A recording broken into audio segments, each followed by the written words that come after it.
Morning friends. आज के topics हमने आधुनिक इतिहास के गवर्नर जनरल को लिया है। आज हम लोग समझेंगे कि गवर्नर जनरल के जितने भी आपको चेंजेज हुए थे उन सभी के बारे में पढ़ेंगे और उनके कार्यकाल में कौन कौन सी घटनाएं हुई थी उन सभी पर हम लोग एक विस्तृत चर्चा करेंगे। तो चलिए क्वेश्चन नंबर 1 में 1877 में के इम्पीरियल दरबार में हाथ से काती हुई खादी के कपड़े पहनकर कौन गया था? तो जीबी जोशी ने पुनः सार्वभौम के गणेश वासुदेवन जोशी विक्टोरियल हॉल कलकत्ता में संपन्न 1857 के इम्पीरियल दरबार में हाथ से काती हुई खादी के कपड़ों को पहनकर गए थे। जीबी जोशी ने, इनको गणेश वासुदेवन जोशी।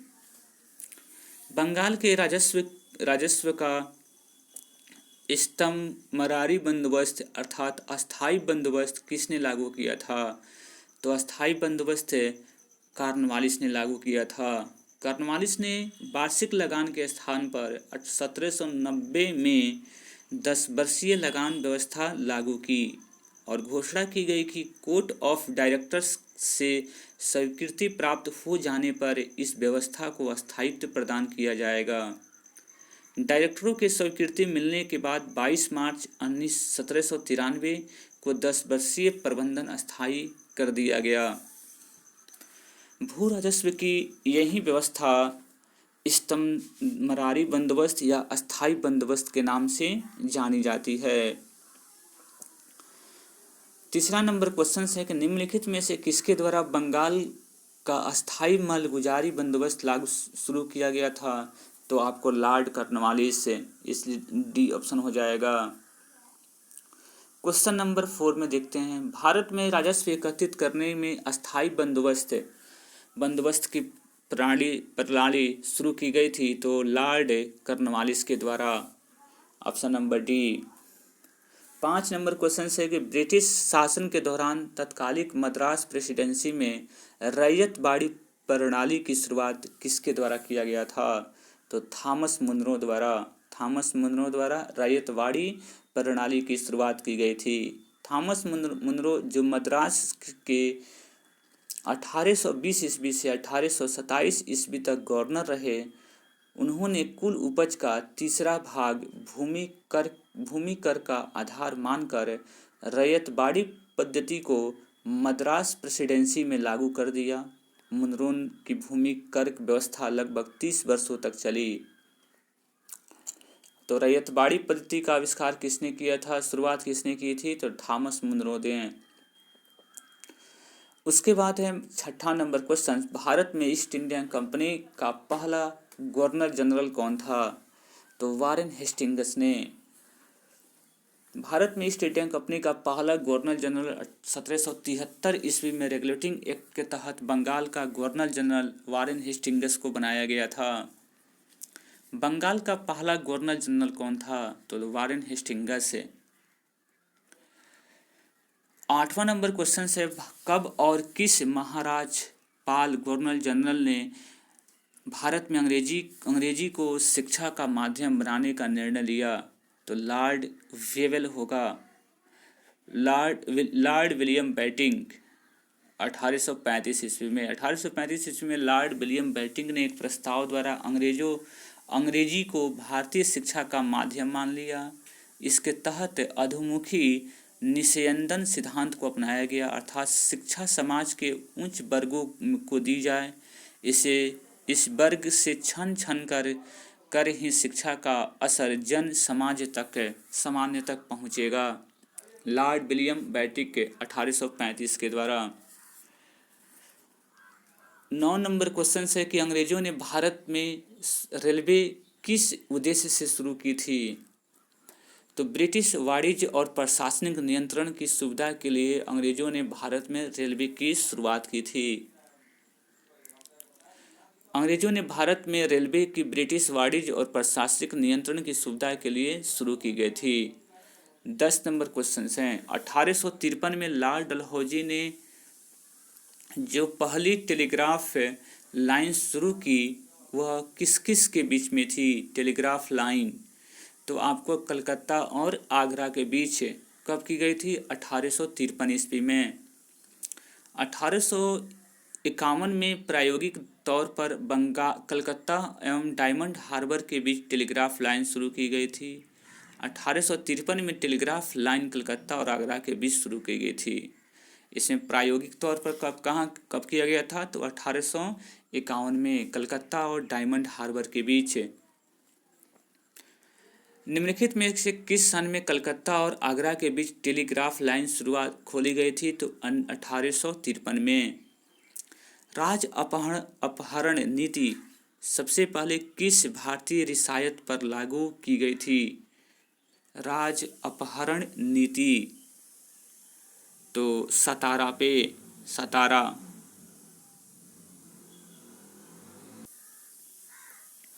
डलहौजी द्वारा राज अपहरण नीति से प्रभावित रियासतों का क्रम निम्नलिखित है। पहले सतारा में किया गया था 1848 में, जैतपुर 1849, संबलपुर 1849, बाघाट 1850, उदयपुर 1852, झांसी 1853 और नागपुर 1854 में।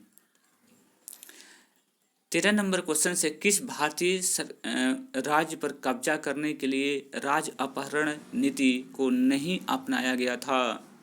तो पंजाब पे नहीं अपनाया गया था। तो आप ऊपर डिस्क्रिप्शंस को देख सकते हैं, इसमें सब पे किया। सतारा पे किया गया था 1848 ईस्वी में, नागपुर पे किया गया था आपको 1854 ईस्वी में, झांसी पे किया गया था 1853 ईस्वी में। तो पंजाब इससे खाली रहा। दूसरे आंग्ल सिख युद्ध 1848-49 के पश्चात पंजाब का कंपनी के साम्राज्य में विलय कर लिया गया 1848 और 1849 ईस्वी के पश्चात। एक खुली प्रयोगात्मक परीक्षा के माध्यम से इंडियन सिविल सर्विसेज ने भारतीयों में से प्रवेश के निम्नलिखित में से किसने संभव बनाया था? तो लॉर्ड डलहौजी ने। एक खुली प्रतियोगितात्मक परीक्षा के माध्यम से इंडियन सिविल सर्विसेज में भारतीयों के लिए प्रवेश को लॉर्ड डलहौजी ने द्वारा संभव किया गया था। भारतीय सिविल सेवा में चुने गए पहले भारतीय का नाम क्या है? तो सत्येंद्र नाथ टैगोर था। सिविल सेवा में चुने गए पहले भारतीय सत्येंद्र नाथ टैगोर 1863 ईस्वी में थे। दूसरे सुरेंद्रनाथ बनर्जी, जिनका चयन 1869 ईस्वी में हुआ था। तो पहले आपको सत्येंद्रनाथ टैगोर की, उसका दूसरे बार सुरेंद्रनाथ बनर्जी की सिविल सेवा में चयन हुआ था। उसका शुरुआत किसने की थी भारतीयों के लिए? तो लॉर्ड डलहौजी ने।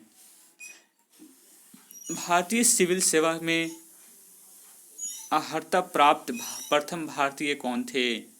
तो सत्येंद्रनाथ टैगोर। किस गवर्नर ने भारत में पहली बार सिविल सेवाएं प्रारंभ की शुरुआत की? तो लॉर्ड कॉर्नवालिस ने। लॉर्ड कॉर्नवालिस भारत में सिविल सेवा का जन्मदाता था। इस सेवा में 1853 ईस्वी से खुली प्रतियोगात्मक परीक्षा होने लगी थी।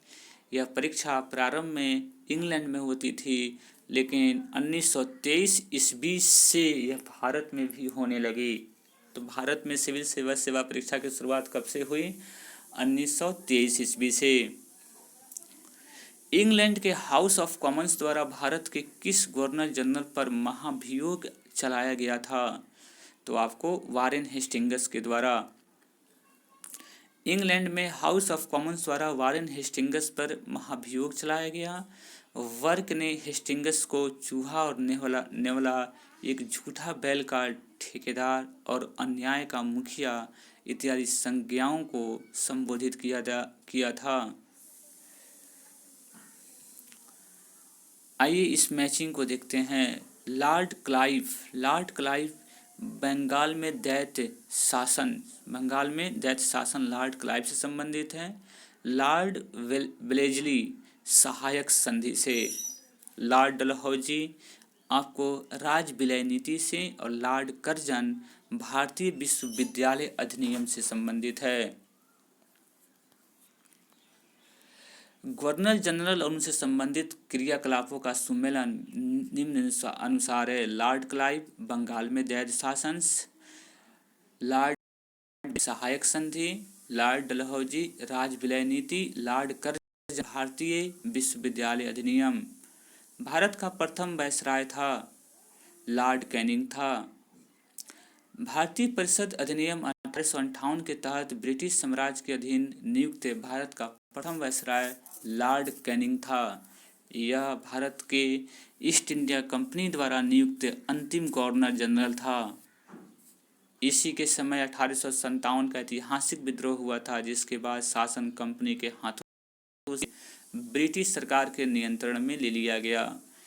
इन्होंने व्यापक सिद्धांत और राज विलय नीति को समाप्त कर दिया। इसके काल में 1856 में विधवा पुनर्विवाह अधिनियम पारित हुआ था। 1856 ईस्वी में लॉर्ड कैनिंग के समय।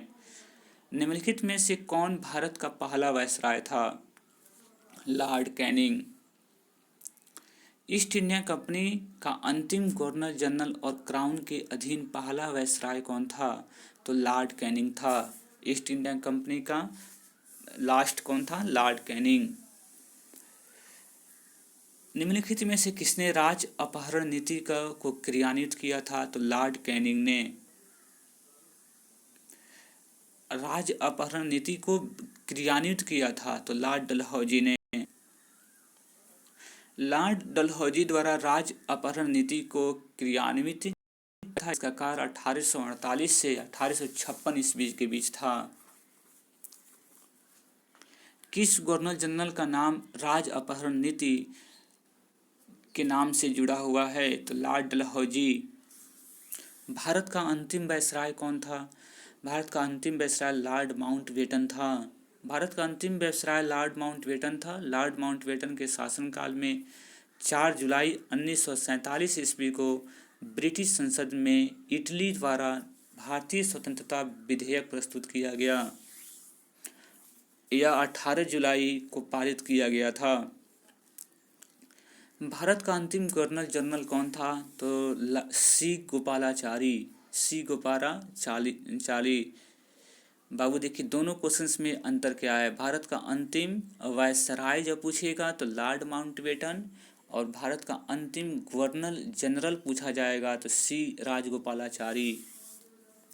भारत का प्रथम भारतीय और अंतिम गवर्नर जनरल सी गोपालाचारी, जो 21 जून 1948 से 26 जनवरी 1950 ईस्वी को थे। ये प्रथम और अंतिम गवर्नर जनरल भारतीय थे। स्वतंत्र भारत का प्रथम गवर्नर जनरल कौन था? स्वतंत्र भारत का तो लॉर्ड माउंटबेटन। स्वतंत्र भारत का प्रथम गवर्नर जनरल लॉर्ड माउंटबेटन थे, जबकि स्वतंत्र भारत के दूसरे और प्रथम भारतीय गवर्नर जनरल, यानी कि भारतीय लॉर्ड माउंटबेटन भारतीय नहीं था, लेकिन भारतीय कौन थे? सी राजगोपालाचारी थे, जो दूसरे और प्रथम भारतीय गवर्नर जनरल थे। भारत का पहला भारतीय गवर्नर जनरल, जब भारतीय जब पूछेगा तो सी राजगोपालाचारी हो जाएगा। स्वतंत्र भारत का पहला गवर्नर जनरल कहेगा तो लॉर्ड माउंटबेटन होगा। इसे भारतीय नहीं कहा है ना, इसलिए आपको लॉर्ड माउंटबेटन होगा। स्वतंत्र भारत के पहले गवर्नर जनरल लॉर्ड माउंटबेटन थे, जबकि अंतिम और प्रथम भारतीय गवर्नर जनरल सी राजगोपालाचारी थे। सन 1798 में लॉर्ड वेलेस्ली द्वारा प्रस्तावित सहायक संधि को स्वीकार करने वाला सबसे पहला भारतीय शासक कौन था? तो निजाम हैदराबाद। 1858 ईस्वी में लॉर्ड वेलेस्ली के सहायक संधि को निजाम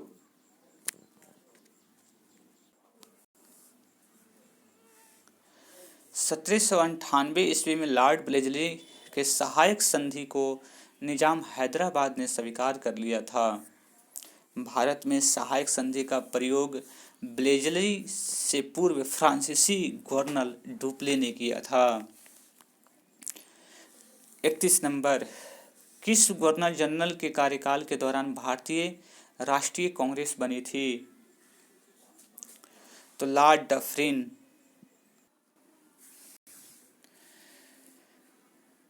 भारतीय राष्ट्रीय कांग्रेस की स्थापना 1885 ईस्वी में लॉर्ड डफरिन के कार्यकाल के दौरान हुई थी।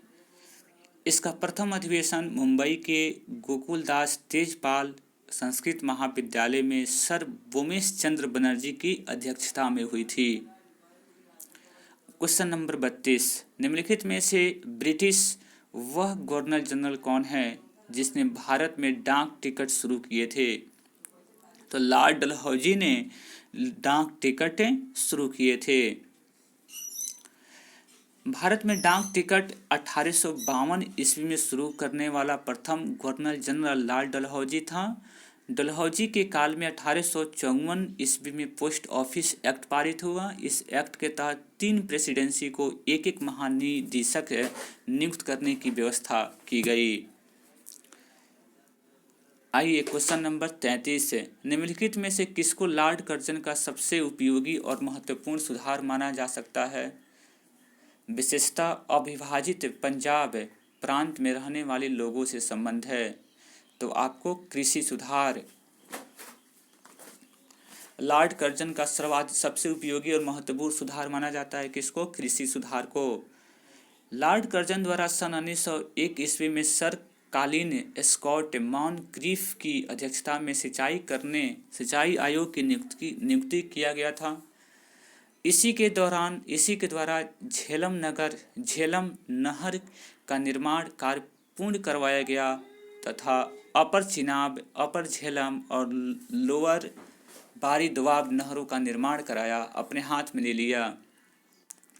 इसी के शासनकाल में पंजाब में भूमि अधिग्रहण अधिनियम 1900 में पारित किया गया, जिससे कृषकों की भूमि का गैर कृषकों के पास हस्तांतरित होना समाप्त हो गया।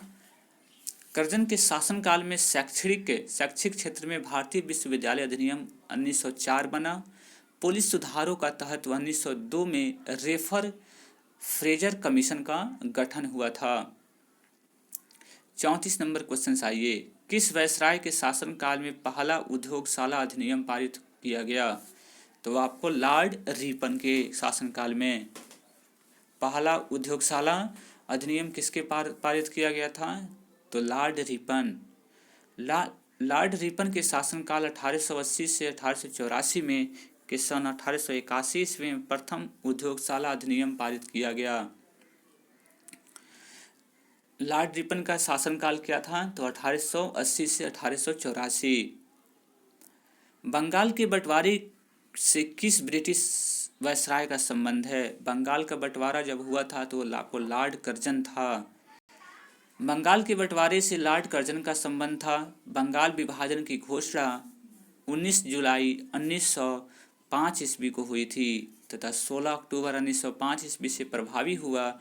इस घोषणा के विरोध में स्वदेशी आंदोलनकारियों ने 16 अक्टूबर को शोक दिवस मनाया था। सन 1905 ईस्वी में बंगाल विभाजन का समय वायसराय कौन था? तो लॉर्ड कर्जन था। 37 नंबर, लॉर्ड कर्जन के वायसराय होने के दौरान निम्नलिखित में से कौन सी घटना नहीं घटी थी? तो ऑप्शन नंबर डी, भारतीय राष्ट्रीय कांग्रेस का गठन 1985 ईस्वी में 1885 ईस्वी में हुआ था, तो आपको नहीं हुआ था। बंगाल का विभाजन हुआ था, पुरातत्व विभाग की स्थापना हुई थी और द्वितीय दिल्ली दरबार बना था। भारतीय राष्ट्रीय कांग्रेस का गठन 1885 ईस्वी में हुआ था, जो लॉर्ड डफरिन के समय हुआ था। बंगाल का विभाजन 1905 ईस्वी में, पुरातत्व विभाग की स्थापना प्राचीन स्मारक परिरक्षण अधिनियम 1904 के तहत हुआ था और द्वितीय दिल्ली दरबार 1903 ईस्वी में लॉर्ड कर्जन के समय हुआ था। 38 नंबर क्वेश्चन है, निम्नलिखित में से भारत में स्थानीय स्वशासन का अग्रिम कौन था? आपको लॉर्ड रिपन के कार्यकाल में प्रस्तुत स्थानीय स्वशासन प्रस्ताव 1882 में भारत का आधुनिक स्थानीय स्वशासन का प्रारंभ माना जाता है। लॉर्ड रिपन को भारत में स्थानीय स्वशासन का पिता कहा जाता है। लॉर्ड रिपन ने प्रांतीय सरकारों को यह आज्ञा दी थी कि प्रांतीय और स्थानीय नागरिकों को वित्तीय साधनों का एक सर्वेक्षण करें, जिससे यह निश्चित किया जा सके कि किन किन मदों पर आय और व्यय स्थानीय प्रशासन के सुपुर्द किया जा सकता है। अब आते हैं भारत में स्थानीय स्वशासन का जनक किसे कहा जाता है। स्थानीय स्वशासन का जनक लॉर्ड रिपन को कहा जाता है। उसके बाद क्वेश्चन नंबर 40 में आइए, जो लास्ट क्वेश्चन होगा। भारत में पहली बार सन 1853 ईस्वी में किस स्थान से रेल यात्रा प्रारंभ की गई थी। वो आपको मुंबई। भारत में पहली बार 16 अप्रैल 1853 बोरी बंदर बम्बई से थाने तक की रेलवे की यात्रा की गई थी। इस प्रकार 40 क्वेश्चंस आपने इस वीडियो में आपको देखें। नेक्स्ट वीडियो में हम लोग अपलोड करेंगे संवैधानिक विकास के बारे में। तब तक के लिए सर, जय हिंद।